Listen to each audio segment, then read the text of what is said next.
안녕하세요, 박정은입니다. 자, 이번 시간에는 우리 정신간호학에 대해서 얘기를 해볼 거예요. 정신간호학 점점 출제 빈도가 높아지고 있는 부분이에요. 그래서 우리가 공부를 참 열심히 해야 되는데 이 정신간호학을 어렵게 생각하는 분들이 많습니다. 왜 어려워요? 사실 그냥 우리가 알고 있는 지식을 단편적으로 1차원적으로 모르면 그렇게 어렵지 않을 겁니다. 그런데 우리가 알고 있는 것을 사례 속에 적용시켜서 풀어내야 돼요. 이게 어려운 거죠. 어떤 사례를 주고 나서 이 사람이 어떠한 문제가 있는 것 같아? 그 근거를 한번 얘기해 볼래? DSM-5의 진단 기준을 확실하게 알고 있어야 그 진단을 내리는 것에 대한 근거를 낼 수 있죠. 증상이잖아요. 아, 이 사례를 봤더니 지금 이러이러한 증상을 보이고 있어. 아, 이러이러한 증상을 보이는 걸로 봤을 때 DSM-5 진단 기준에 매칭이 됐어. 그래서 얘가 이 질환이야. 이거 하셔야 돼요. 이거 하셔야 돼요. 있잖아. 발달 단계라고 하는 것이 있단 말이야. 그 발달 단계가 있는데 얘의 발달 단계는 이 사례를 봤을 때 요러요러한 모습이기 때문에 이런 발달 단계야. 요런 얘기를 하셔야 한다고요. 그러니까 단편적으로 알고 있는 지식뿐만이 아니라 사례 속에서 도출해내고 사례 속에서 적용해서 개념 정리할 수 있을 만큼 정리를 하셔야 돼요. 지금 이 대상자에게서 보여지고 있는 문제가 이 문제야. 아, 이 문제라고 하는 건 있잖아. 이런 것과 관련이 있어. 얘가 뭐냐면, 근데 있잖아. 얘 종류가 이만큼 있다? 그럼 얘는 얘 중에서도 얘와 관련돼 있어. 이렇게 하셔야 된다고요. 그러니까 내가 알고 있는 지식, 개념을 사례 속에서 찾아내는 것을 굉장히 많이 물어볼 겁니다. 사례가 거의 대부분일 거예요. 물론 객관적인 개념을 물어볼 수도 있지만 사례 속에서 도출해내는 문제도 많을 겁니다. 사례가 더 많을 거예요. 쉽지 않아요. 항상 사례 속에서 내가 알고 있는 것을 찾아내는 연습을 하셔야 됩니다. 자, 문제 한번 들어가 보도록 할게요. 첫 번째 챕터에서는 정신간호의 이해입니다. 우리 전반적으로 알고 있어야 되는 내용, 기본적으로 알고 있어야 되는 내용, 그것들에 대해서 살펴보도록 하겠습니다. 자, 문제 1번이에요. 프로이트 얘기를 합니다. 자, 프로이트는 인간의 성격 구조가 세 가지 구조로 구성되어 있고 이 세 가지 구조 간의 복합적인 상호작용이 개인의 행동을 결정한다라고 했습니다. 작성 방법에 따라 서술하시오라고 되어 있어요. 괄호 안에 기억부터 시옷에 해당하는 내용을 차례대로 쓰기. 잘못된 내용 두 가지 찾으래요. 우리가 한 줄 한 줄 꼼꼼하게 봐야 되는 이유가 여기에 있습니다. 밑줄 친 A를 5가지 이상 쓰고 밑줄 친 B를 쓰세요 라고 얘기했습니다. 프로이트의 성격 구조, 기억입니다. 좌절을 견딜 수 없어요. 긴장을 내려놓고 좀 더 편안한 에너지 수준으로 돌아가려고 합니다. 문제 해결 능력이 결여되어 있고 논리적이지 못하고 중점을 두는 것은 오로지 자기 자신의 욕구입니다. 여기 포인트가 있죠. 프로이트의 성격 구조가 뭐가 있는지부터 안다면 쉽게 문제에 접근하기가 쉽습니다. 쉽게 문제에 접근할 수 있어요. 총 3가지가 있죠. 포인트가 어디에 있어요? 욕구에 있어요. 자, 프로이트의 성격 구조에서 욕구와 관련되어 있는 것을 우리는 뭐라고 얘기합니까? 우리는 이드라고 얘기합니다. 자, 이드에 대한 얘기가 맞는지 아닌지를 우리가 파악해가면서 봐야 돼요. 현실적인 제한이나 미래에 관계하지 않고 즉각적인, 좋습니다. 즉각적인 본능 충족을 추구하는 쾌락의 원칙에 지배를 받습니다. 욕구, 즉각적인 본능, 쾌락 이런 얘기들이 나와요. 그게 바로 이드와 관련되어 있죠. 1차 사고 과정. 고차원적인 사고가 아니에요. 단지 지금 순간적인 욕구와 본능, 쾌락에 따르고 있어요. 1차원적이에요. 이는 욕구 해결과 장기간의 만족을 가지고 온다. 보세요. 욕구고 즉각적인 본능이고 쾌락이고 1차적이에요.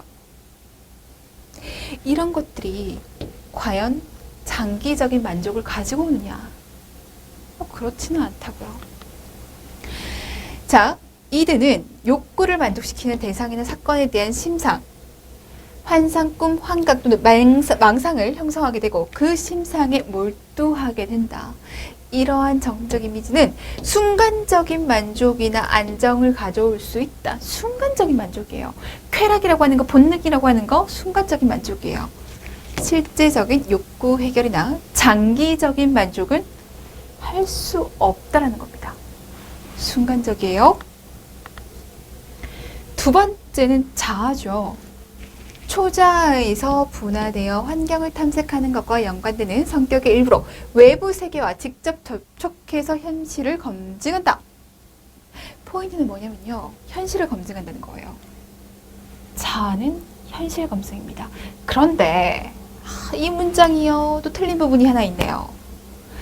자아라고 하는 것은 초자아에서 분화되는 것이 아니라 이드에서 분화됩니다. 이드에서 분화돼서 현실 검증을 하는 성격을 가진 것이 자아예요. 외부 세계를 고려해서 이드의 충동이 효과적으로 표현되는 것을 확실히 하는 데 중점을 둡니다. 자, 이드의 충동, 본능이란 말이에요. 순간적인 본능, 욕구, 쾌락 이런 것들이 현실 세계에 항상 부합할 수 있을까? 그렇지 못할 때도 있어요. 그렇죠? 그러니까 얘가 효과적으로 표현되는 것을 확실히 한다. 외부 세계를 고려해서 표현될 수 있도록 한다. 자아의 역할입니다. 자, 현실 검증, 현실 원칙, 현실이라는 얘기가 나와요. 계속. 현실 원칙에 의해서 작용하는데 이는 자아가 적절한 대상과 환경 조건이 발견될 때까지 현실을 검증하고 긴장 해소를 지연하도록 요구한다. 욕구라고 하는 것이 충족되게 되면 긴장이라고 하는 것은 해소가 됩니다. 욕구 충족되면 해소된다. 근데 욕구라고 하는 것이 항상 현실에 맞는 욕구가 아닐 수도 있다. 그러니까 욕구를 채움으로 인해서 긴장 해소되는 것을 잠깐만 좀 멈춰봐. 왜? 현실 검증 한번 해봐야 되니까. 이를 위해 자아는 의식의 세 부분에 모두 걸쳐 작용하고 있다.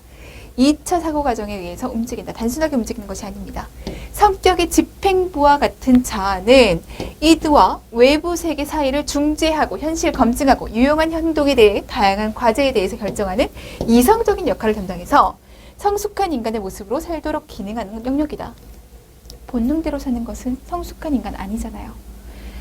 본능이라고 하는 것이 있지만 현실 세계에 맞게끔 행동할 수 있도록 하는 것이 바로 자아입니다.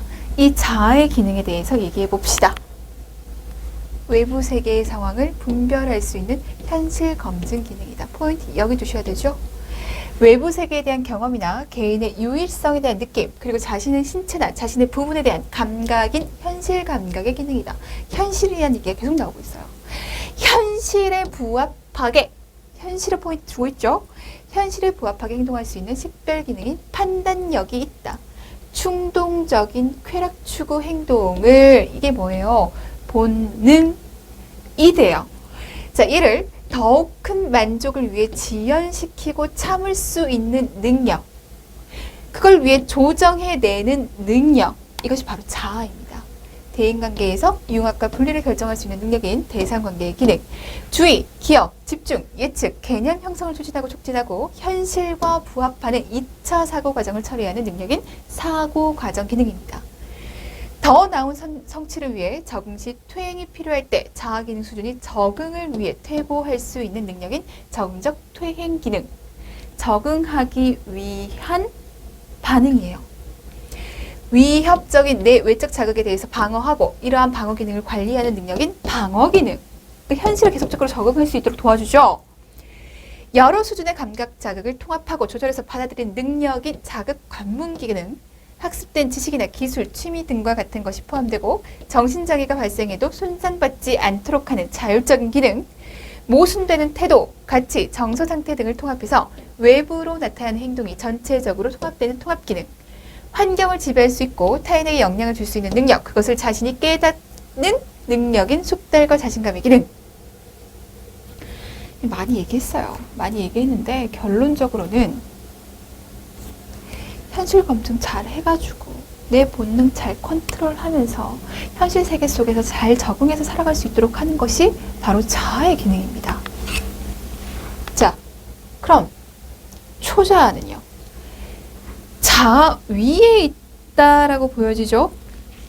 자아에서 분화되게 되고 부모, 사회와의 상호작용을 통해서 발달되는 도덕적 표준이나 사회적 이상으로 도덕, 이상, 양심 이런 것들이 초자아입니다.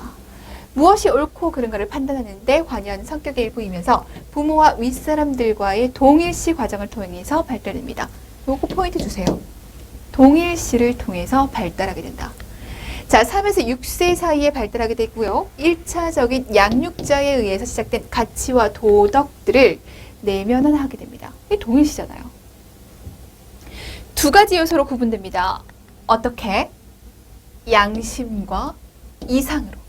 자, 부모로부터 내재화된 하지 말아야 할 것들로 부모나 양육에 관계한 사람이 아동의 언행에 대해 비난하거나 벌을 주었던 일들을 토대로 발전하게 되고요. 그들이 금지했던 어떤 행동을 하거나 생각할 때 자신에게 대한 비판적인 평가, 도덕적 금지, 죄책감 등의 형태로 나타나게 됩니다. 양심이 형성된다. 자, 이상 부모로부터 내재된 해야만 하는 것들, 하지 말아야 될 것이 양심이라면 자아 이상은 해야만 하는 것들입니다. 아동이 부모나 다른 사람들에게 칭찬받았던 일들이 토대가 돼서 자아 이상을 따르거나 만족시키면 행복감과 자존감을 느낄 수 있어요. 하지 말아야 될 것들, 비판적인 것들, 예를 함으로 인해서 뭐가 생겨나요? 죄책감이 생겨나요. 자아 이상이에요. 해야만 하는 것들이에요. 이거 잘하면 칭찬받아요. 이를 통해서 자존감이 형성될 수 있습니다. 초자아는 이드의 충동을 억제합니다. 얘는 본능이에요. 즉각적인 욕구라고요. 얘는 양심이고 이상이잖아요. 그러니까 이드의 충동을 억제하고요. 자아가 현실적 목표 대신 도덕적 목표와 완전을 추구하도록 해요. 자아는 현실이었습니다. 초자아는 이상이에요. 개인의 사회화에서 중요한 역할을 한다. 초자아가 약하게 되면 반사회적인 성격이 되고, 포인트 잡으세요. 자, 초자아가 약해요. 그럼 이들을 잘 컨트롤할 수 없단 말이에요. 욕구대로 살아간다고요. 반사회적 성격이 되고요. 너무 강하게 되면 너무 양심, 너무 이상, 여기에 포인트를 맞추게 돼서 금욕주의자, 수심, 초조감에 쫓기는 사람이 될 수 있어요. 반사회적 성격, 금욕주의자 포인트 줍니다. 이게 바로 이드, 자, 초자아에 대한 얘기예요. 자, 프로이트는 성숙하고 적응적인 성격은 이드, 자, 초자아가 균형을 이루고 있는 것을 얘기합니다. 자, 이드가 끊임없이 충동의 즉각적인 만족을 추구하는 반면 초자아는 도덕이나 양심에 비추어서 이를 제지하려는 힘을 발휘하는 가운데 자아가 현실적인 조건을 고려해서 이들을 모두 만족시켜야 하기 때문이라고 설명했습니다. 자아가 여기를 중재해주는 역할을 하는 겁니다. 문제 2번 가보도록 할게요. 방어기전입니다. 방어기전 무조건 A급 잡아주셔야죠. 방어기전에는 뭐가 있어? 방어기전의 개념은 여기서 끝내면 절대 안 된다는 거. 사례를 보면서 이 사례가 나타내는 방어기전은 뭔지를 쓸 수 있어야 돼요. 뿐만 아니라 이 방어기전을 설명하실 수 있게끔 아셔야 돼요. 그러니까 방어기전의 이름, 개념, 그리고 사례에 적용시키기, 이거 다 하셔야 된다는 얘기입니다. 자, 방어기전은 극도의 불안감을 일으킬 수 있는 감정과 기억에 대한 고통스러운 인식에서 자신을 보호하는 것으로 인간의 적응력과 연관됩니다. 작성 방법에 따라 서술하시오. 내가 불안이 일어나면 너무 괴로워요.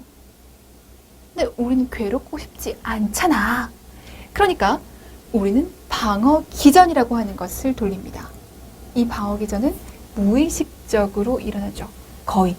한 가지만 제외하고. 어쨌든 불안으로부터 나를 보호하는 방어기전이라고 생각하시면 됩니다. 작성 방법, 괄호 안에 기흥, 니은, 디귿에 해당하는 내용을 차례대로 쓰시오. 리을부터 차에 해당하는 방어기전의 명칭 그리고 각각의 개념을 설명하라고 했습니다. 밑줄 친 A, B를 설명하시오. 해봅시다. 자, 방어기전. 기억이 사회적으로 용납될 수 없는 욕구, 이드에 사회적으로 용납될 수 없는 욕구, 충동, 이에 대한 뭐의 압력? 이제 아셔야죠. 초자아의 압력. 이드가 있어요. 이드는 막 즉각적으로 욕구를 충족시키고 싶고 1차적인 뭔가를 하고 싶은데 얘를 초자아가 딱 막아요. 그럼 뭐가 발생한다? 불안이 발생한다. 이드와 초자아 사이에서 불안이 발생됐어요.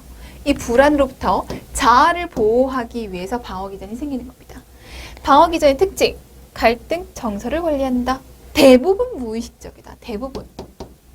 방어기전은 다른 방어기전과 서로 분리되어 있다. 방어기전은 중요한 정신적 증후군의 특징이긴 하지만 회복 가능하다.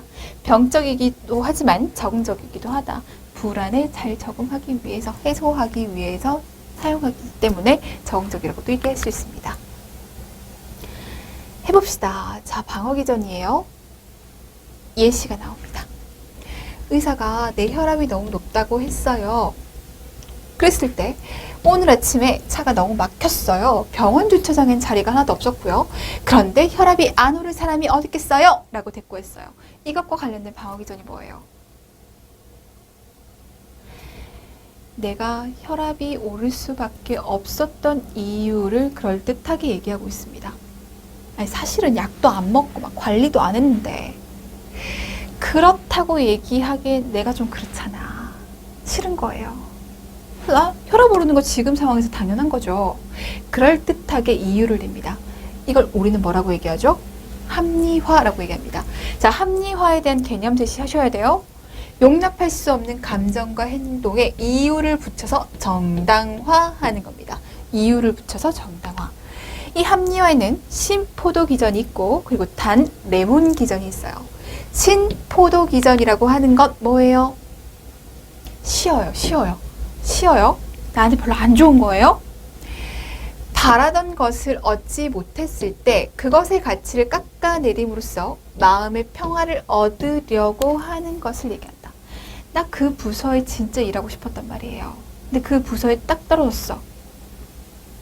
아유, 근데 사실은 그 부서가 이러이러이러한 단점이 있었기 때문에 별로야. 이렇게 얘기하는 거. 이게 바로 신포도 기전이에요. 이번에는 단 레몬 기전이에요. 레몬이 달다고요? 자, 자신이 인정하고 싶지 않은 일을, 레몬 같은 인정하고 싶지 않은 일을 억지로 받아들여야 할 때 그것이 마치 바라던 것처럼 달게 생각하는 거죠. 이걸 단 레몬 기전이라고 얘기해요. 이거 둘 다 하셔야 돼요. 기출된 바 있습니다.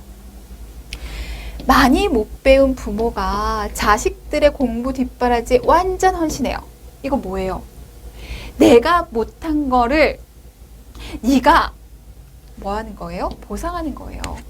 자신이 가지고 있는 실제 혹은 상상의 결점을 보완하기 위해서 다른 부분에 전력을 다해서 자존감을 유지시키는 것을 말합니다. 상사가 어느 직원에게 어떤 업무를 하도록 지시했는데 그 직원 하기 싫어요. 근데 거부하긴 좀 그래요. 대놓고 거부하지는 못하고 꾸물거리는 행동을 하거나 중요한 것을 깜빡 잊어버린 등의 행동을 해서 그 상사를 화나게 했어요. 직접적으로 뭘 한 건 아니에요. 그죠? 하지만 간접적으로 화나게 했어요. 이걸 우리는 수동적 공격성이라고 합니다. 자, 다른 사람에 대한 공격심이나 부정적인 감정을 간접적으로 표현하는 것. 시옷.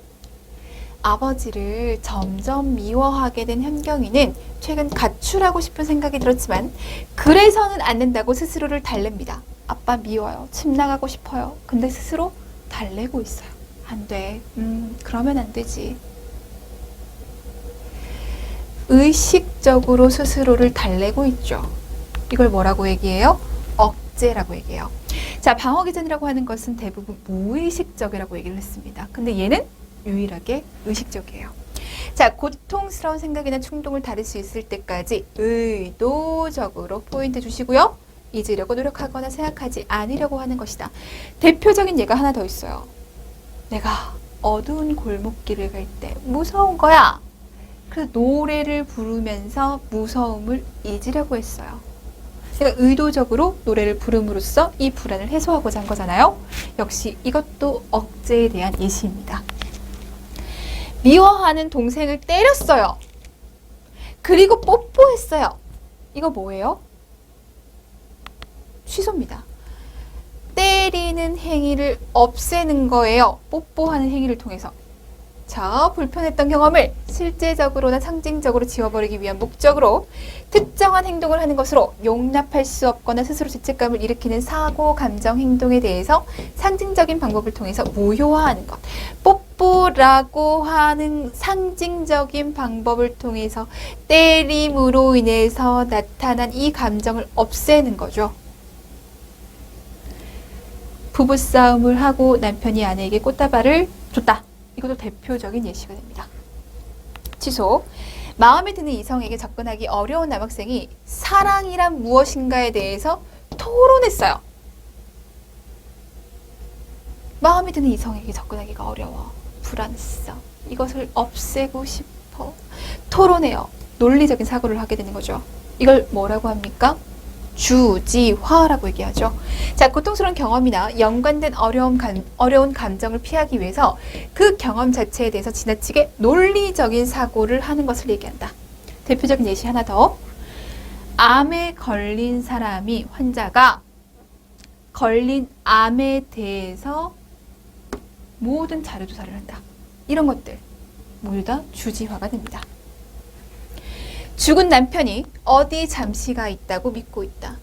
죽은 남편이 죽은 게 아니라 어디 가 있어 라고 생각하는 거예요.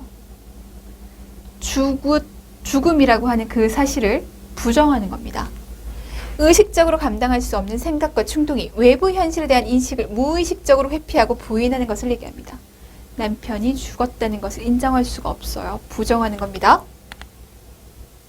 겁이 많은 소년이 불량배와 같은 언행을 해요. 지금 반대되는 그런 모습을 보이고 있어요. 얘를 우리는 반동형성이라고 얘기하죠. 개인이 실제로 느끼는 것과 반대되는 태도, 행동을 보이는 것. 글 쓰는데 갈등을 느낀 소설가가 원고를 쓰는데 오른팔에 마비가 왔어요. 글을 쓰는 거에 대해서 굉장한 스트레스를 받았더니 손이 마비됐네? 이걸 뭐라고 합니까? 전환이라고 얘기합니다. 정서적인 갈등이 신체 증상, 특히 여기 포인트 주셔야 돼요. 감각기관이나 수위근개 증상으로 나타나는 것, 무의식적으로 나타나는 겁니다. 내가 일부러 손을 못 쓴 척하는 것이 아니라 실질적으로 마비가 오는 거예요. 감각기관, 수위근개 증상으로 무의식적으로 표출되는 것, 전환입니다. 다가올 기말고사를 생각하니 벌써 머리가 아프다. 스트레스가 머리가 아프게 했어요. 또 신체적인 두통, 신체적인 증상을 나타나게 했습니다. 이걸 우리는 신체화라고 얘기해요. 얘도 스트레스가 신체적인 문제를 가지고 왔잖아요. 근데 얘는 감각기관이나 수위근개의 문제를 가지고 오는 거고, 얘는요, 감각기관이나 수위근개를 제외한 다른 신체 부위의 증상을 나타내는 것을 얘기해요. 이 스트레스가 머리를 아프게 했어. 이건 신체화예요. 감각기관 그리고 수위근개 아니잖아요. 그렇지만 신체적인 반응이 나타났잖아요. 그럼 이거를 신체화라고 얘기할 수 있는 겁니다. 자살 유가족이 자신과 같은 상황을 겪고 있는 대상자들을 위해서 자원봉사했어요. 이걸 우리는 이타주의라고 얘기합니다. 다른 사람들의 요구를 충족시켜서 자신의 갈등과 스트레스 요인을 해결하는 것으로 자신의 희생적인 행동과는 다르게 대리만족을 얻거나 다른 사람들의 반응에서 만족감을 얻는 것, 이타주의. 매우 경쟁적이고 공격적인 충동을 가진 10대 소년이 고등학교 팀에서 미식 축구 선수가 되어 있었습니다. 공격적인 충동을 운동으로 잘 풀어냈죠. 굉장히 긍정적이에요. 그래서 얘를 긍정적인 방어 기전이다 라고 얘기를 합니다. 이걸 우리는 승화라고 얘기하죠. 원래 형태로는 의식적으로 허용하기가 힘들거나 사회적으로 용인되지 않은 충동이나 행위, 공격적인 충동. 얘를 사회적으로 수락할 수 있는 건설적인 활동, 운동으로 대체했습니다. 승화예요. 너무너무 긍정적인 방어 기전입니다. 한 남자가 취업 관련 면접실에서 입실하면서 너무 긴장해서 미끄러지자 제 발이 먼저 여러분께 인사합니다 라고 말해서 주변 사람들과 면접관들에게 웃음을 줬어요. 이걸 우리는 뭐라고 얘기해요? 유머라고 얘기해요. 자신과 타인에게 불쾌한 감정을 느끼지 않게 하면서 자기의 느낌이나 생각을 공개적으로 우스꽝스럽게 표현하는 것으로서 웃음을 유발하는 과정을 통해 서로 만족감을 공유하는 것으로 일상생활이나 당황스러운 상황에서도 웃음을 유발해서 심리적 갈등이나 부담을 해소할 수 있다. 웃음의 상황을 만들어서 분위기를 좋게 만드는 거. 그래서 그 긴장감, 불안을 해소시킬 수 있도록 하는 거. 그것이 바로 유머입니다. 자, 강간을 당한 여성이 정신의학과 의뢰를 방문해서 자신이 강간당했던 당시의 상황과 강간범이 어떻게 했는지에 대한 기억을 못한다고 말했어요. 거짓말하는 게 아니라 실제적으로 극심한 그 사건에 대해서 기억을 못합니다. 거짓말이 아니라 진짜 기억을 못해요. 이걸 우리는 억압이라고 얘기하죠. 모든 방어 기전의 기본이 되는 가장 보편적이고 1차적인 방어 기전입니다. 불안감에 대한 심리적인 방어로서 가장 중요한 방어 기전이 돼요. 억압은 불쾌하거나 원치 않은 경험, 감정, 생각을 의식으로부터 배제시키는 것으로 기억하지 못하고 잊어버리는 것이 대부분 억압에 해당합니다. 잊어버리는 거 억압입니다. 자, 회사에서 상사에게 질책을 받은 남편이 그의 아내를 다그치고 아내는 아이를 다그치고 그 아이는 고양이를 발로 차는 경우입니다. 회사에서 질책을 받았어요. 이 나쁜 감정을 아내에게, 아내는 이 나쁜 감정을 아이에게, 아이는 이 나쁜 감정을 고양이에게 계속 뭐 시키고 있어요. 전치시키고 있어요. 왜냐면 남편은 아내가 상사보다 만만하니까 이렇게 되는 거죠. 이 사람에게서 받은 감정을 이 사람에게 돌려주는 것이 아니라 이 사람보다 만만한 누군가에게 그 감정을 전치시킵니다. 특정한 사람, 대상, 상황과 관련된 감정을 실제로 자극한 대상보다, 상사보다 덜 위협적인 아내에게 돌리는 것을 얘기한다. 전치에 대한 얘기 만만하니까 이렇게 생각을 하세요. 자, 어떤 사람이 위협적인 생각이나 무력감 같은 느낌을 다른 방향으로 돌리기 위해 과격한 말을 하고 물건을 던지고 옆에 있던 사람을 때려요. 생각, 무력감 같은 느낌, 생각과 느낌, 이런 생각과 느낌이 나한테 불안을 가지고 왔어요. 이 불안을 해소하고 싶어. 그래서 때리고 던지고 부시고 하는 거죠. 생각을 행동으로 표시함으로 인해서 불안 감소를 시킵니다. 행동화. 위협적인 생각이나 감정으로부터 자신을 비켜가게 하기 위해서 언어적으로, 신체적으로 분노를 표출하는 것을 얘기합니다. 지킬 박사와 하이드, 이브의 새 얼굴이 대표적입니다.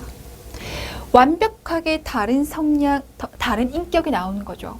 한 사람에게서 완벽하게 다른 성향과 인격이 나온다. 이걸 우리는 헬이라고 얘기합니다. 정서적인 갈등이나 내외적인 스트레스 요인을 피하기 위해서 개인의 성격이나 정체감을 일시적으로 변경하는 것을 얘기합니다. 내가 지킬일 때 받았던 스트레스, 지킬은 견딜 수가 없어요. 그래서 하이드를 만들어내서 얘로부터 벗어나는 거죠. 수용할 수 없는 인격의 일부가 자아의 통제를 벗어나 독립적으로 행동하는 것. 친구를 매우 질투한 여자가 네 그래요. 친구가 상을 받긴 했는데 그 별거 아니에요. 어떻게 상을 받게 됐는지 참 의문이에요. 이런 식으로 그녀는 친구의 업적을 최소화시키면서 자신의 자존감을 지키려고 했어요. 친구의 평가를 어떻게 시킨 거예요? 저하시킨 거예요. 평가절하. 부정적인 자질을 자신이나 다른 사람에게 돌림으로써 감정적인 갈등이나 스트레스 요인을 처리한다. 다른 사람을 평가절하할 때 반대로 자신은 더 나은 사람처럼 보이기 때문에 나의 자존감을 지키려고 다른 사람을 평가절하시키는 겁니다. 의사는 무조건 나쁜 사람이고 간호사는 무조건 좋은 사람이라고 말하는 것. 완전 양극화되어 있어요. 그죠? 분리입니다. 자신이나 타인의 긍정적인 면, 부정적인 면을 통해서 통합된 이미지로 보지 못하고 그런 면도 있고 이런 면도 있어 이렇게 보지를 못하고 얘는 무조건 이렇게 분리시키고 양극화시키는 것을 얘기합니다. 극단으로 나눠서 생각하는 경향이 있다. 바람을 피운 남편이 아내에게 정숙하지 못하다고 하는 경우, 아버지에게 서운한 마음을 가진 아들이 아버지가 자신을 미워한다고 생각하는 경우, 투사라고 얘기하죠.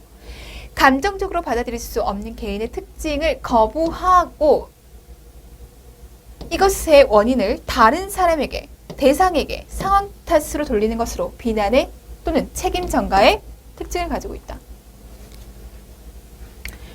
너 때문이야. 이렇게 생각하시면 돼요. 너 때문이야. 이런 일이 나타나는 거, 내가 지금 이런 감정을 느끼는 거, 다 너 때문이야. 라고 하는 거. 이게 바로 투사입니다.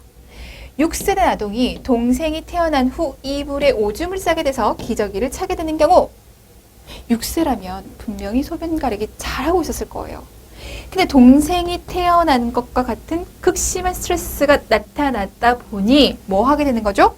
퇴행하게 되는 거죠. 현재의 갈등이나 고통을 감소시키기 위해서 현재 겪고 있는 어려움이 없었던 이전의 발달 단계, 그 전 단계로 돌아가는 것을 퇴행이라고 얘기합니다. 이전의 발달 단계로 후퇴해서 의존적인 모습을 보이는 것을 얘기해요.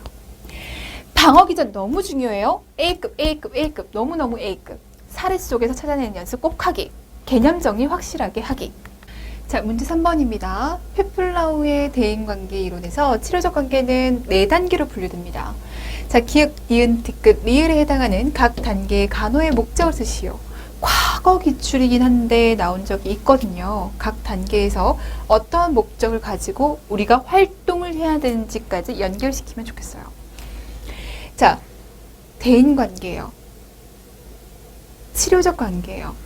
우리가 대상자를 만나는 그 관계 형성에서 종결까지라고 생각하시면 됩니다. 상호작용 전 단계, 이때는 자기 자신에 대해서 탐색을 합니다. 다른 사람과 상호작용하기 전에 나 자신에 대해서부터 먼저 알자고요. 초기 단계에서는 신뢰감 형성, 협력관계를 형성해야 됩니다. 대상자 만났으면 제일 처음에 뭐 해야 돼요? 라포 형성해야 돼요.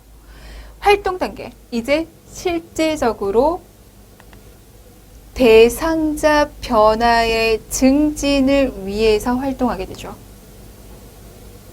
목적 달성하기 위한 활동을 하게 됩니다. 종결 단계, 간호 목표 달성을 평가하고 치료 종료를 확인시킨다.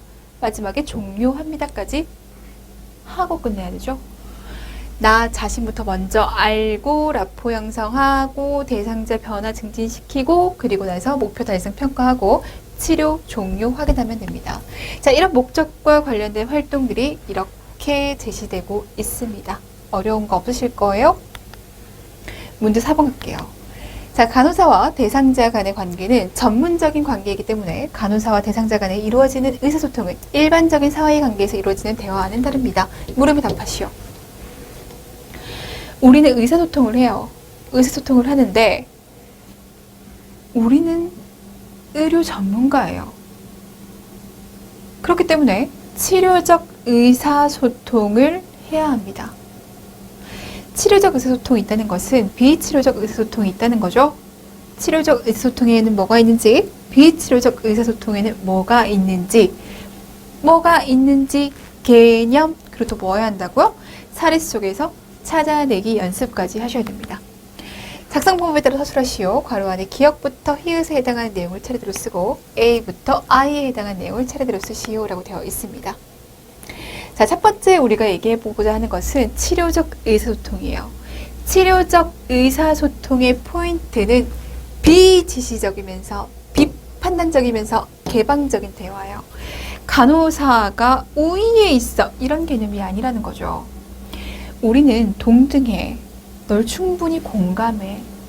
비판하지 않고 있는 그대로를 받아들이면서 비지시적이고 그리고 개방적인 대화를 해야 합니다. 그러면 이러한 치료적 의사소통에는 뭐가 있는데 얘기를 해야겠습니다. 정의볼게요. 정보를 받아들이고 받아들인 메시지에 대해서 상대방의 반응을 조사하는 데 있어서 적극적인 과정이다.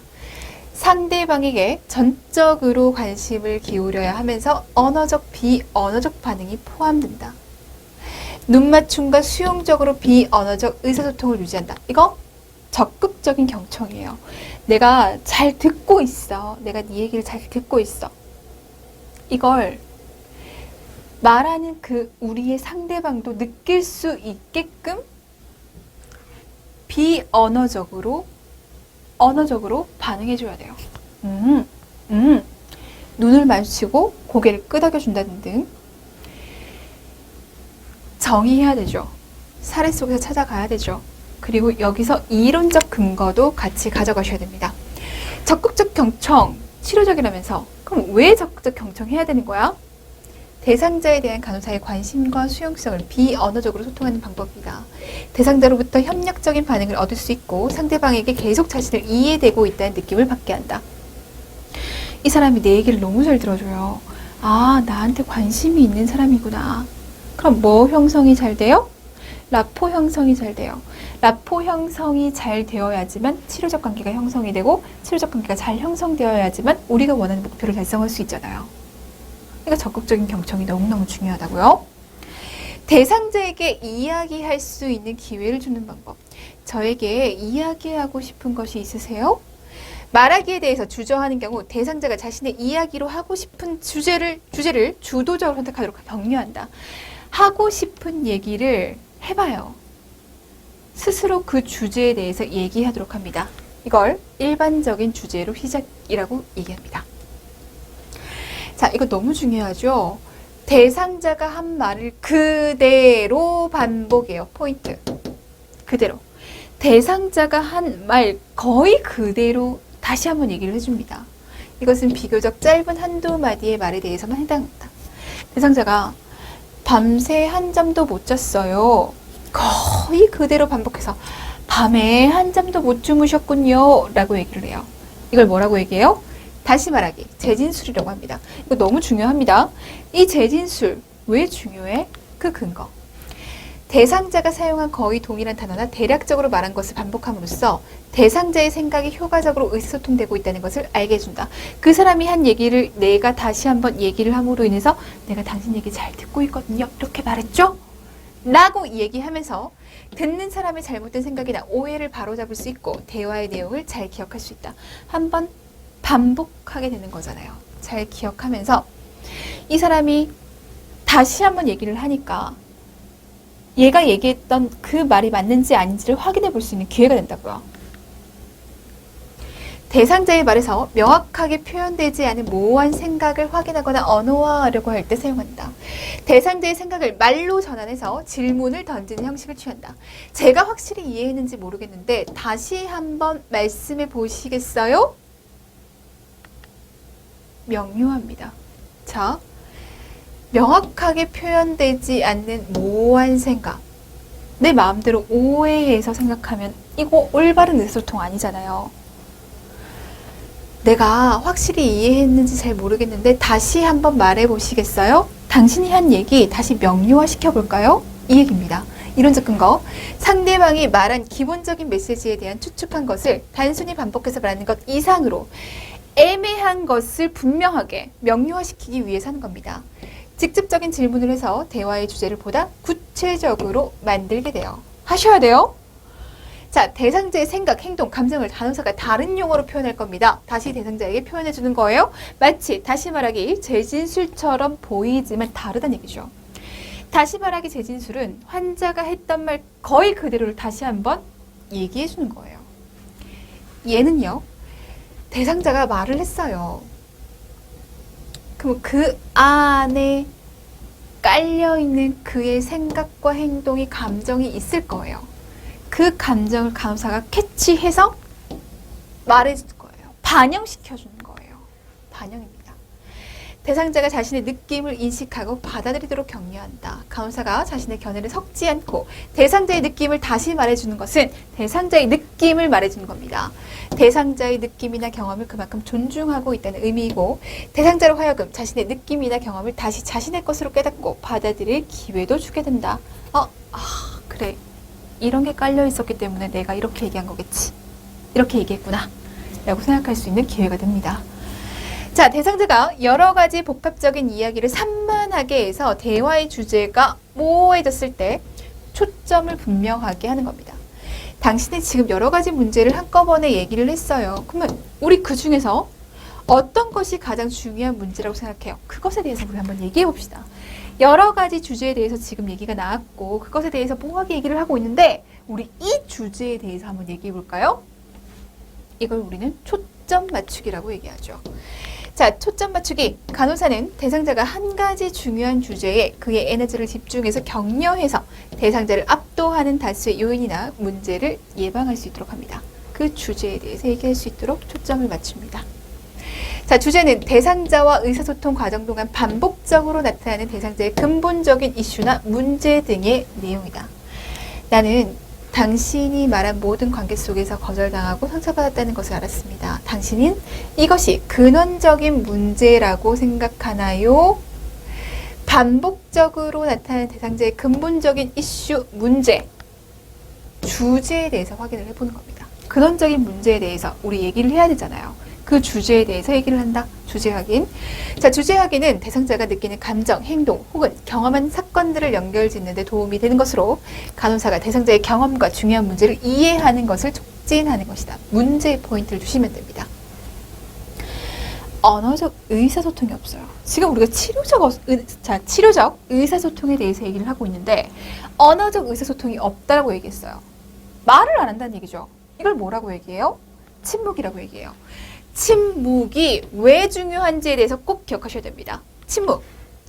대상자로 하여금 생각을 정리하거나 가장 중요한 주제에 대해서 집중하도록 해주고 대상자가 자신이 말한 것을 소화하고 결정하기 위한 시간을 갖기 위해서 필요하다.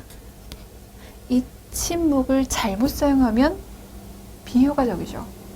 오히려 불안을 느낄 거예요. 왜 아무 말도 안 하지? 왜 저 사람 아무 말도 안 하는 거야? 내가 뭐 잘못했나? 내가 뭐 말 잘못했나? 이렇게 되면 비효과적이에요.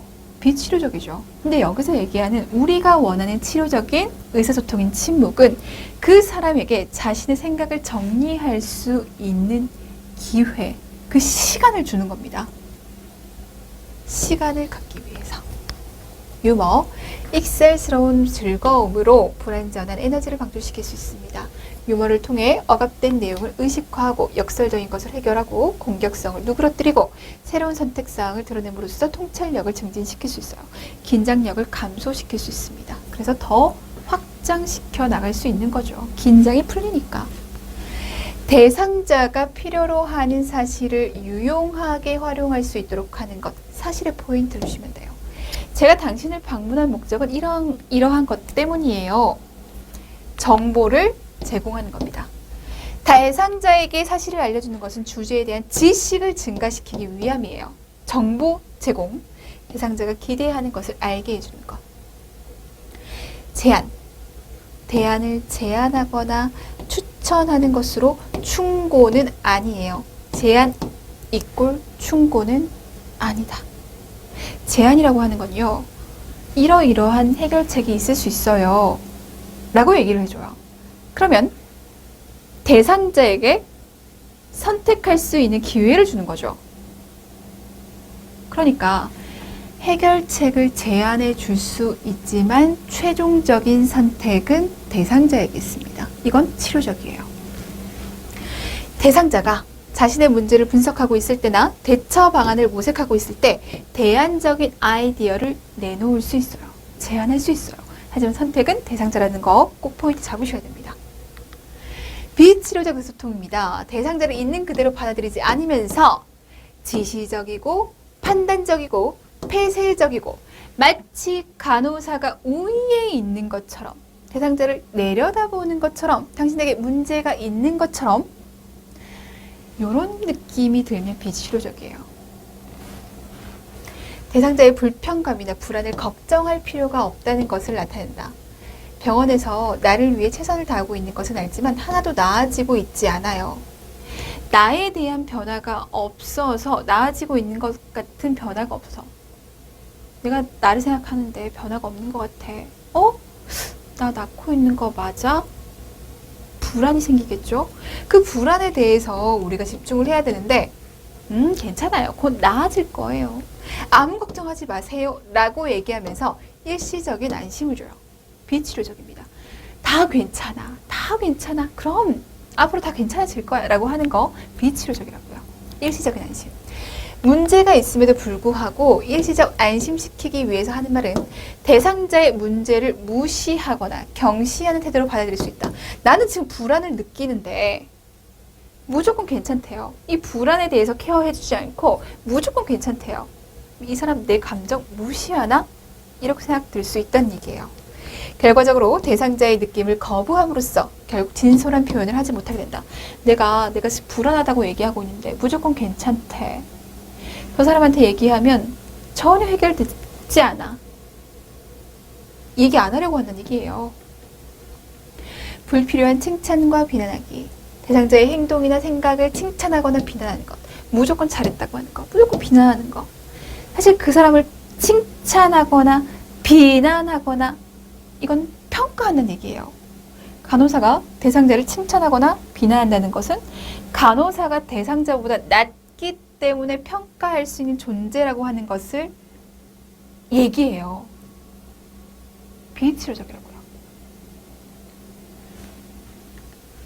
대상자의 생각이나 행동에 칭찬이나 비난하는 것은 간호사가 대상자에 대해서 판단할 수 있는 권리를 갖고 있다는 것을 내포합니다. 자, 그리고요. 대상자가 솔직하게 생각한 바를 말하고 행동할 수 있는 자유를 제한할 수 있습니다. 왜? 칭찬해줬어. 나는 사실 별로 그렇진 않은데 칭찬받으니까 좋아서 그 행동을 반복하는 겁니다. 그럼 내 마음속에 있는 근본적인 문제는 해결되지 않았잖아요. 내가 뭔가 표현을 하려고 하는데 저 사람이 계속 나에게 비난을 해요. 그럼 표현하지 않으려 할 겁니다. 그럼 근본적인 문제 해결이 안 되잖아요. 그러니까 옳지 않습니다. 자, 거절하기. 대상자의 생각이나 행동에 대해서 숙고하지 않거나 거부하는 것. 그런 거 얘기하기 싫거든요? 그런 말 하지 마세요. 지금도 바쁘니까 나중에 얘기해요? 이렇게 거절하는 거 정말 안 좋죠. 대상자는 자신의 대화가 거절당했다고 지각하게 돼서 치료적 관계가 지속되기 어렵게 되면서 대상자는 대화를 거절당했음과 더불어 자신이 거절당한 느낌을 계속 갖게 됩니다. 자, 대상자와 일치감을 지나치게 표현하는 것으로 일종의 비위 맞추기, 지나친 동의. 저것 보세요. 나를 죽인다는 소리가 들리잖아요. 환청이죠. 근데 거기다 대고 지나치게 동의합니다. 나도 들리는 것 같네요. 나도 들려요. 환청을 강화시킬 뿐이죠. 돼요, 안 돼요? 안 돼요. 대상자의 판단 기준보다는 간호사의 판단을 우위에 둔 것이다. 이견, 대상자의 생각에 반대하는 것, 상대방의 말을 반박하고 논쟁하는 것. 반박과 논쟁은 절대 안 좋아요. 동의하지 않음은 대상자가 틀렸다는 것을 내포하고 있기 때문에 대상자는 불안을 경험할 수 있어요. 저 사람이 나와 다른 생각을 불안이죠. 자신을 방어하려고 합니다. 조언하기 = 제안하기 달라요. 조언하기 = 충고예요. 자, 대상자에게 무엇을 해야 할 것인가를 이야기해 주는 겁니다. 자, 보세요. 제안이라고 하는 것은 대상자가 어떤 문제 해결책을 필요로 할 때 이러이러한 것이 있어요 라고 얘기를 해주면서 대상자 스스로 결정하고 판단할 수 있게끔 합니다. 하지만 조언하기는요, 충고하기는요, 이렇게 하세요! 이런 의미가 더 커요. 얘 해결하려면 이렇게 해야 돼요! 이렇게 하세요! 라고 하는 개념이에요. 대상자 삶에 있어서 주도적으로 중요한 결정을 할 수 없다는 것을 내포합니다. 왜? 결정을 간호사가 해주는 거니까. 간호사만이 무엇이 대상자에게 최선인지를 알고 있다는 것으로 비춰질 수 있습니다. 조언은 대상자의 의존심을 조장하게 할 수 있어요. 스스로 판단해내는 능력을 키워나가야 되는데 항상 의지했습니다. 쉽지 않다고요. 의존성을 조장할 수밖에 없다고요. 조언을 요구할 경우 여러 가지 대안을 제시해서 최종적인 선택은 대상자가 하도록 하는 것이 좋습니다. 이게 바로 제안이라고요. 대상자에게 지속적으로 질문하는 것이거나 대상자에게 꼬치꼬치 신문하도록 하는 것은 탐지하기. 이건 사실 치료적으로 대상자에 대해서 정보를 얻기 위함이 아니라 순수하게 그냥 자기가 궁금해서 그런 거예요. 간호사의 호기심에 의해서 질문을 계속하는 것은 대상자가 자신이 침해당했다는 생각을 하게 합니다. 자, 대상자가 표현한 느낌에 대해서 가볍게 웃어 넘겨버리는 것. 살아야 할 이유를 모르겠어요. 죽었으면 좋겠어요. 아유, 다 그렇죠 뭐. 나도 그런 적 있었는데 뭐. 이렇게 얘기하는 거예요. 이걸 우리는 표현된 감정 경시하기라고 얘기합니다. 자, 대상자가 강렬하고 압도되는 감정을 표현했을 때 간호사가 가볍게 웃어 넘기거나 보편화해서 대답하는 경우가 많은데 여기서 대상자의 느낌은 잘못된 것이고 그의 불편은 일시적인 것으로 중요하지 않고 그 자신에게만 국한된 것이라는 뜻이 내포되어서 이해의 결여를 나타낸다. 다 그렇죠 뭐. 이렇게 얘기하는 거. 상투어. 무의미한 말, 의미 없는 상투적 묻고 틀에 박힌 대답. 속상해 죽겠어요. 죽어버렸으면 좋겠어요. 그럼 왜 그런 느낌이 드세요? 근본적인 문제를 찾아가는 그런 대화를 해야죠. 그래요? 의사 선생님 말씀드리면 다 괜찮아집니다. 상투적으로 A라고 얘기해도 A라고 대답하고 B라고 얘기해도 A라고 대답하고. 자, 치료적으로 도움이 되지 않을 뿐만 아니라 간호사 대상자의 관계에서 아무런 가치가 없고 대상자 개별성을 무시하고 모두 같은 처지인 양 취급하는 결과를 초래하게 됩니다. 대상자가 이야기하는 뜻을 생각하지 않고 말 그대로 받아들여 대답하는 거예요. 그 안에 들어있는 무언가를 보지 않고 말 그대로. 어떤 사람들이 텔레비전 카메라로 내 머리를 보고 있는 것 같아요. 이거 망상이잖아요. 그럼 이 망상이 어디에서 왔을까? 언제 망상이 나타나고 있는가? 이런 것들에 대해서 찾아볼 생각을 하지 않고 몇 번에서 나온대요? 이러고 있어요. 문자 그대로를 얘기합니다. 얘를 우리는 문자적 반응. 문자 그대로 반응을 하면 대상자는 간호사가 자신의 감정을 이해하지 못한다고 생각해요. 자, 말머리 돌리기. 대상자와 대화를 할 때 화제를 일방적으로 갑자기 돌려버리는 거죠. 간호사가 주도적으로 대상자와의 상호작용을 차단하는 것으로 대상자의 발언권을 빼앗는 것과 마찬가지입니다.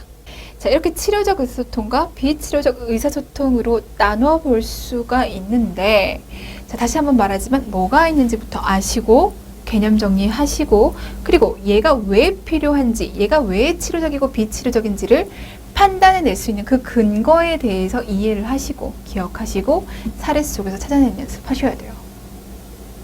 기출되는 부분입니다. 자, 2번 아래 수준이와 보건교사의 대화 내용에서 보건교사의 언어적 반응 중 치료적 의사소통 방법 2가지와 비치료적 의사소통 방법 2가지를 찾아 그 근거를 제시하시오라고 얘기를 했어요. 정말 문제 유형이에요. 수진아, 요즘 힘든 일 있니? 예전처럼 잘 웃지도 않고 힘들어 보여. 선생님, 앞으로에 대한 요즘 생각이 많아요. 진로도 걱정되고요. 성적 올리는 것도 힘들고요. 남자친구와도 사이가 좋지 않아요. 지금 문제가 3가지나 나왔어요. 그런 고민은 네 나이에 누구나 할 수 있어. 이거 뭐예요? 표현된 감정 경시하기.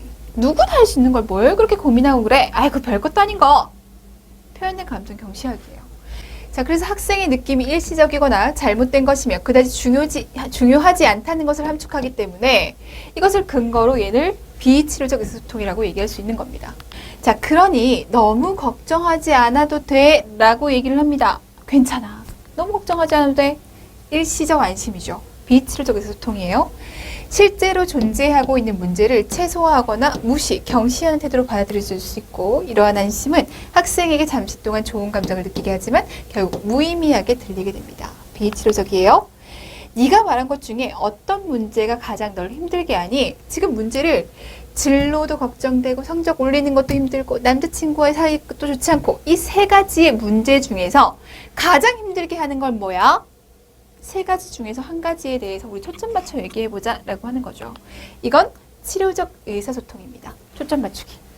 학생이 중요한 의미를 함축하고 있는 주제에 초점을 맞추도록 해서 그 주제에 대해서 구체적으로 표현하도록 하는 것으로 추상화나 일반화를 피하게 하고 학생이 문제에 직면하고 문제를 상세하게 분석하도록 도와줍니다. 또한 한 가지 주제에 집중하도록 격려해서 학생을 압도하고 있는 다수의 요인이나 문제를 예방할 수 있어요. 이 세 가지 문제 중에서 진로 문제인 것 같아요. 앞으로 제가 뭘 해야 할지, 어떤 일을 하고 싶은지, 뭘 잘 하는지 모르겠어요. 그랬더니 진로가 제일 걱정이구나. 진로 문제인 것 같아요. 가장 걱정되는 것은 진로 문제인 것 같아요. 아, 진로가 제일 걱정이구나. 이거 뭐예요? 거의 같은 언어로 표현하고 있죠. 재진술입니다. 다시 말하기, 학생이 사용한 거의 동일한 단어, 대략적으로 말한 것을 반복함으로써 학생의 생각이 효과적으로 의사소통되고 있다는 것을 알게 해줍니다. 자, 이러한 것이 학생으로 하여금 계속 말할 수 있도록 격려해주고 듣는 사람의 잘못된 생각이나 오해를 바로 잡을 수 있고 대화의 내용을 잘 기억할 수 있게 해줍니다. 이렇게 찾아내서 뭔지 얘기하고 근거 되실 수 있고 그리고 개념까지 서술하실 수 있으셔야 됩니다. 자, 문제 5번이에요. 스트레스에 대한 얘기를 할 겁니다. 자, 스트레스는 자극이나 반응으로 정의되게 되고 최근 스트레스 개념은 인간과 환경과의 관계를 강조하고 있습니다. 물음에 답하시오. 스트레스 안 받는 사람 없죠? 누구나 스트레스를 받아요. 이 스트레스와 관련해서 얘기하는 거 중요합니다. 출제 빈도, B급 정도 알고 계셔야 돼요. 자, 다음은 셀리에의 스트레스 반응 단계에 대한 체계도입니다. 괄호 안에 기역, 니은, 디귿에 해당하는 단계의 명칭, 각 단계의 생리적 반응 또는 특징을 쓰시오. 셀리의 스트레스 알고 계셔야 돼요. 스트레스 이론 알고 계셔야 돼요. 우리는 단계에 대해서 얘기를 할 겁니다. 정상적인 상황에서 스트레스를 받았습니다. 그러면 자, 경계 반응기 단계. 자, 경계 반응기. 먼저 아드레날린이 방출되게 되고 지금 스트레스잖아요. 스트레스면 우리 몸에 교감신경 반응이 나타나야죠. 초기 반응이 이루어져요. 교감, 부교감 신경계의 생리적 반응이 특징적으로 나타납니다. 이 경계 반응기의 다음 단계는 저항기예요. 경계 반응으로 방어 기전에 들어갔던 신체 변화가 원래의 상태로 회복되었거나 변화 증상이 없어지는 상태. 체계는 특정 스트레스 요인에 대해 적절한 방어 기전을 만들어 스트레스 요인의 범위를 최소화하고 국소화하는 집중 반응을 일으킵니다. 국소화 노력으로 적응에 필요한 에너지 요구량을 감소시키고 완전히 적응 체계로 들어가는 것을 얘기해요. 경계 반응기에서 교감신경의 반응이 나타났잖아요. 스트레스 반응이 나타났어요. 여기에서는요. 원래 상태로 돌아가려고 그 스트레스에 방어하는 시기, 저항하는 시기입니다. 그래서 결론적으로는 우리가 잘 적응하고 싶어요. 그럼 성공적인 대처가 되겠죠. 근데 성공적으로 대처하지 못할 수도 있습니다. 그때를 우리는 소진기라고 얘기해요. 자, 오랫동안 강하게 스트레스 요인이 지속되고 스트레스 반응이 길어지면 방어 기전이 소진됩니다. 질병이나 조직의 파괴가 일어나고 사망할 수 있고 국소 반응의 경우 국소적 적응 에너지원이 소멸되면서 국소적으로 기능 손상이 오게 되고 스트레스 받은 신체 여러 장기가 적절한 기능을 할 수 없게 돼요. 경계 반응기, 저항기, 소진기입니다. 라자루스 얘기를 해보죠. 자, 라자루스는 이 대처 기능을 두 가지로 구분했습니다. 그 두 가지에 대해 제시하라고 얘기를 했어요. 스트레스가 있는 상황, 대처해야 돼요. 두 가지로. 첫 번째는 스트레스를 가져오는 그 문제 중심의 대처. 스트레스로 인해서 나타나는 그 정서, 감정에 대한 대처. 이렇게 두 가지로 나타낼 수 있습니다. 자, 문제 중심 대처. 문제 정의하고 대안적 해결책을 만든 다음 그 이득과 비용을 고려해서 대안의 가치를 부여하고 그 가운데서 선택해서 행동하는 것이다. 문제를 파악한 다음에 이 문제를 해결하기 위한 대안책들을 만들고 그 대안책들 중에서 장단점을 고려해서 가장 베스트인 대안을 선택하는 겁니다. 이는 환경에 대한 전략, 자신에 대한 전략으로 구분합니다. 환경에 대한 전략은 환경적 압력, 장애, 자원, 절차 등을 변화시키는 것. 자신에 대한 전략은 열망 수준의 변화, 자아 수준의 감소, 행동의 새로운 표준 개발, 새로운 기술이나 학습 등으로 구분할 수 있어요. 자, 정서 중심 대처. 정서적 불편감을 감소시키기 위한 회피, 최소화, 거리 유지, 선택적 관심, 긍정적 비교, 긍정적 가치 부여 등의 대처 과정입니다. 문제 해결보다는 그 문제를 통해서 문제로 인하여 나타나는 그 정서에 포커스를 두는 겁니다. 객관적인 상황을 변화시키지 않고 직면한 상황을 해석하는 방향으로. 이 직면한 상황을 어떻게 해석하는지에 따라서 정서가 달라질 수 있으니까 해석하는 방향으로 변화를 유도하는 것을 얘기합니다. 라자루스 얘기였어요. 자, 다음은 스트레스의 생리적 반응에 대한 내용입니다. 작성 방법에 따라 서술하시오. 밑줄 친 A의 명칭과 작용, 밑줄 친 B를 5가지 이상. 뇌에 시상하부와 뇌하수체를 걸쳐 부신피질에 이르는 연결 시스템이 활성화됩니다. 그래서 부신피질 호르몬이 분비가 돼요. 스트레스로 인해서 부신피질 호르몬이 활성화됩니다. 어떤 부신피질 호르몬이 활성화됩니까? 스트레스 호르몬 코티졸이죠. 이 코티졸의 작용에 대해서 얘기를 합니다. 인슐린 분비와 작용을 방해합니다. 그래서 우리가 인슐린 기랑 호르몬이라고 얘기합니다. 간 내 포도당 합성을 증진시키고 근육 등의 조직에 대해서 단백질을 분해해서 아미노산을 만들어 혈액내로 배출시켜 아미노산이 간에서 포도당이 되게 합니다. 그러니까 뭐 한다? 당을 만들어낸다. 혈중 포도당 수치를 증가시킵니다. 그래서 이 당을 뇌에 집중적으로 갖다 줄 거예요. 왜? 뇌의 영양분이 되는 물질은 당이니까요. 면역체계에 영향을 주어 면역을 억제하는 효과를 나타내면서 백혈구나 다른 면역 물질을 우리 몸의 손상된 부위에 집중시킬 수 있도록 합니다. 자, 도파민, 에피네프린, 노에피네프린 등 카테콜라민이라고 불리는 신경 전달 물질이 분비되는데 뇌에서 스트레스에 대한 감정적 반응을 매개하고 장기 기억으로 저장하게 하고 전두부의 활동을 저해해서 빠르게 그 위험이 빠져나오게 합니다. 급성 스트레스가 있을 때 우리 몸에서 어떠한 반응이 나타나고 있는지 그 반응에 대해서 5가지 쓰라고 얘기를 했습니다. 심박동수와 혈압이 증가됩니다. 호흡수가 빨라져요. 중요장기로 수분이 이동하므로 입에서는 침이 마르게 돼요. 피부는 또 심장이나 근육으로 혈액을 빼앗겨 차가워지고요. 땀이 나고요. 두피도 팽팽해져 머리털도 서는 것처럼 보이게 됩니다. 급성 스트레스 반응입니다.